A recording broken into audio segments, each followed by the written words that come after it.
Sa mga pagpalang umaga po sa ating lahat, happy Sunday po. This is Kuya Eds TV, mga idol.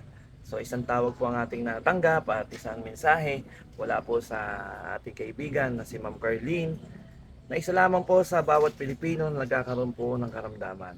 Siya po ay mayroong karamdaman ng stage 4 cancer in cervical. Sana po ay kayo po ay hipuin po ng Panginoon at gumaling po kaagad. Huwag po kayo mawawala ng pag-asa.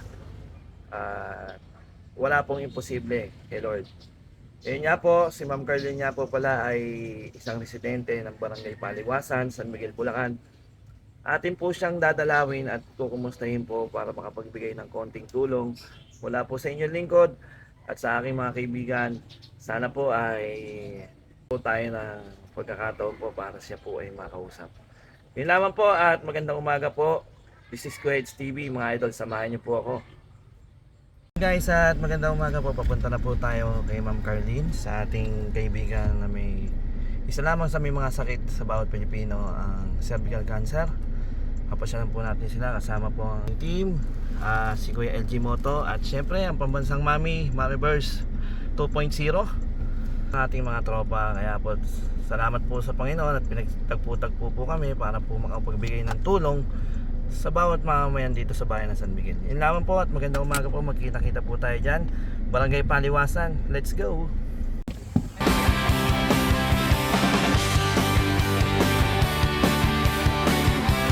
Nandito tayo sa bahay ni Ate Carlene. Kasama po natin, makakapanayam natin yung kanyang pamilya. Isa lamang po si Ate Carlene sa lahat ng mga Pilipinong may nadalang karamdaman na ovarian cancer. So ito po, ayan po yung tatay niya, ito po si nanay, at meron po siyang kapatid. Ito po mga kapatid niya. Ayan po yung pamilya nila. Ito yun po si Ate Carlene. Natin si Ate Carlene lakas ng loob para po hipuin po ng ating Panginoon. Dalangin ko po ang kanyang kalakasan sa lalong madaling panahon po. Kasama po ng kanyang pamilya. Napaka importante po ng pamilya para po sa isang may sakit bilang kasama sa bahay. Siyempre yung suporta nyo po para po mas agaran gumaling po siya.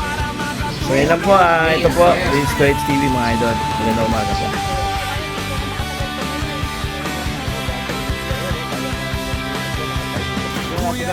Dala ko na yung dahon na sinasabi ko sa'yo. Ito yung lubi-lubi. Dalaga mo lang siya. Everyday mo yung Kuya Eds TV, sa mga nangangailangan, matanda bumalik yung